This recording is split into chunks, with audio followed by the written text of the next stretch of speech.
donc on va corriger les exercices qu'il y avait dans le devoir à rendre pour le premier. Donc tout le monde n'a pas rendu quelque chose, mais c'est pas très grave, du moment que j'en ai assez pour me faire une idée un petit peu de ce que vous avez fait.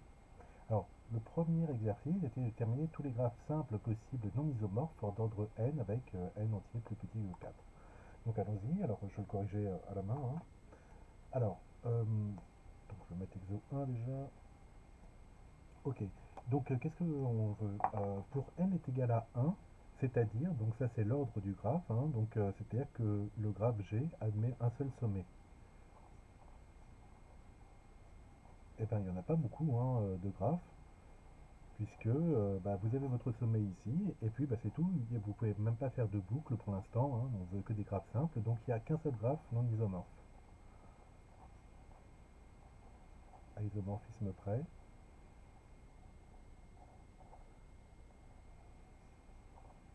D'accord, c'est-à-dire que si jamais je dessine un autre graphe, ce sera exactement celui-là. Pour n est égal à 2 maintenant, donc j'ai deux sommets, donc bah, G admet deux sommets déjà, je vais mettre. Ok, donc j'ai deux sommets comme ça, mais alors soit ils sont en relation, soit ils ne le sont pas, vous êtes d'accord? Donc il y a deux graphes non isomorphes, il y a lui et lui, d'accord? Donc là j'ai dessiné deux graphes, hein, ok? Le premier graphe, le deuxième graphe. Ils ne sont pas isomorphes, lui n'a pas d'arête et lui il en a une, ok? Donc il y a deux graphes non isomorphes.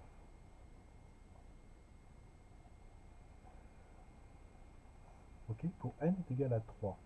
Alors ça commence à devenir plus intéressant, donc on sait qu'il y a trois sommets, un, 2, 3. Mais alors ici, ben voilà, j'ai aucune arête et ça me fait un premier graphe. Ils ne sont pas en relation, ils ne se connaissent pas, c'est trois personnes comme ça. Ou alors un, 2, 3, et puis ben, il y a une relation ici. Alors la notion de non isomorphe, c'est-à-dire que, vous voyez, appelons ABC les trois. Tiens. Hop, ABC. Donc là c'est B et C qui se connaissent.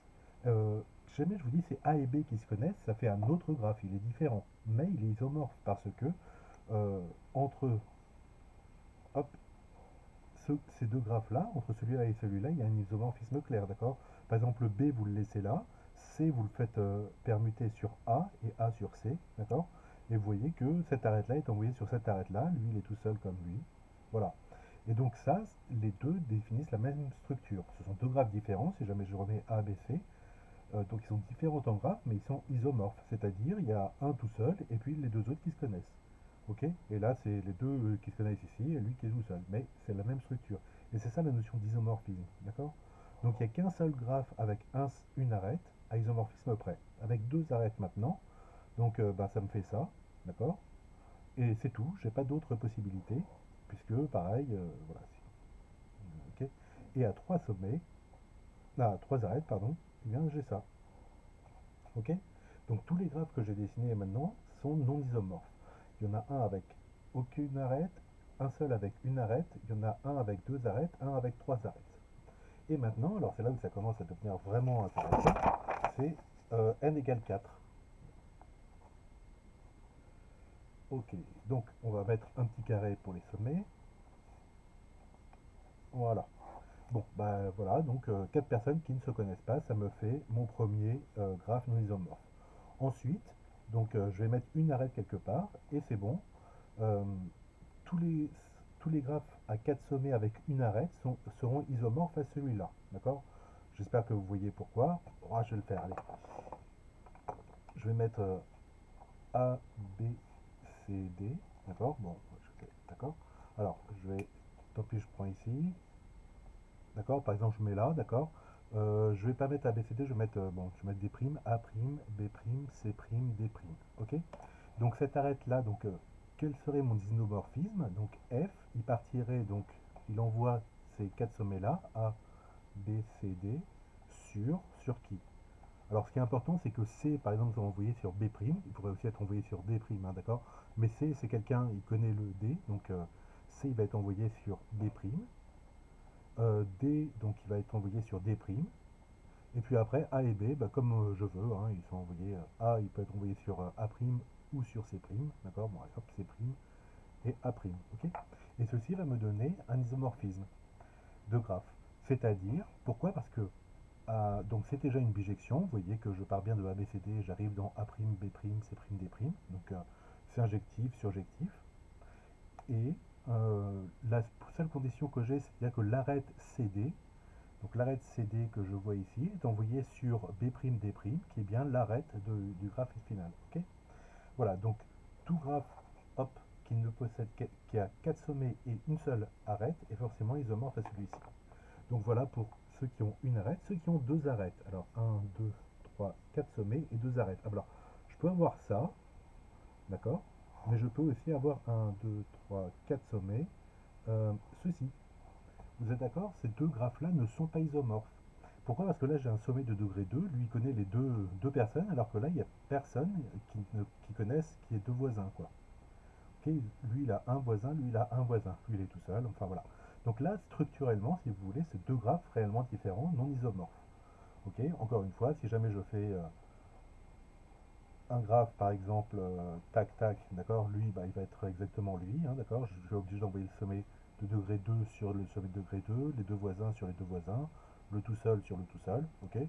Voilà, si jamais je fais, au lieu de faire comme ça, si je fais tac et tac, par exemple, bon, bah, ces deux sommets-là, d'accord, ces deux sommets-là, ils sont envoyés ici, et ces deux sommets-là, sur l'autre arête, ok. Voilà, donc ça me fait, ça met deux graphes avec deux arêtes, avec trois arêtes, qu'est-ce que je peux avoir? Un, 2, 3, 4. Alors, avec trois arêtes, bah, je peux avoir ça, ok, ou je peux avoir ceci, un, 2, 3. Là, les deux graphes, encore une fois, la structure n'est pas la même. Là, il n'y a personne qui connaisse tout le monde, hein, d'accord. Lui, il connaît ces deux-là, mais il ne connaît pas lui, il connaît seulement lui, etc. Alors que ici, il y a quelqu'un qui connaît tout le monde, ok. Et donc, la structure des deux graphes est différente, ils ne sont pas isomorphes, pourtant, ils ont le même nombre de sommets et le même nombre d'arêtes. Voilà, il n'y a pas d'autre possibilité. C'est-à-dire, si jamais je fais ceci, le n comme ça par exemple, bah, c'est celui-là en fait, d'accord. Euh, alors peut-être, il y a un truc qui peut être simple aussi, c'est de faire comme ça, tenez. Lui c'est le sommet rouge, d'accord, donc après, ouais, il faut avoir des couleurs quand même, hop, ça c'est du bleu, c'est bon. Lui c'est le sommet bleu qui est voisin du rouge, donc je vais l'envoyer sur lui. Ensuite, ah ben, hop, lui c'est le sommet noir, hop, je l'envoie donc sur lui, d'accord. Voilà, et le sommet en blanc, c'est le dernier. D'accord. Et donc, vous voyez que vous avez, donc, avec les couleurs, hein, vous avez l'isomorphisme entre les deux. Ok, donc ça c'était avec 3. Avec 4. Alors attendez, est-ce que vous allez voir bien? Ouais. Donc, toujours 4 sommets. Un, 2, 3, 4. Donc, cette fois-ci, 4 arêtes. Alors, bon, bah, tiens, je vais pas m'embêter. Hop, ok. Est-ce que c'est la seule façon de faire? Non, parce que je peux faire aussi un, 2, 3 et 4 comme ça. Ok. Et les deux graphes sont non isomorphes encore une fois. Il y a une structure qui est complètement différente. Vous voyez que lui, il connaît tout le monde, alors que ici, il n'y a personne qui connaît tout le monde. C'est un cycle. Ok. Voilà, donc avec les 4 c'est tout. Avec 5 arêtes, un, 2, 3, 4. Alors un, 2, 3. Bah, je peux faire 4, 5 par exemple. Euh, alors, là, ça commence à devenir intéressant parce que, voilà, je peux faire ça. Est-ce que les deux graphes sont isomorphes ou pas? Ah, vous ne le voyez pas bien bien. Tac. Alors, j'ai dessiné deux graphes, donc avec cette fois-ci 5 arêtes, et je me demande, est-ce que ces deux-là sont isomorphes ou pas? Alors, je vais utiliser mes couleurs, tiens, pour voir si c'est bon ou pas. Les couleurs, bon, euh, il faudrait déjà qu'ils aient les mêmes degrés. Donc lui, il est de degré 2, 3, 3, 2, d'accord?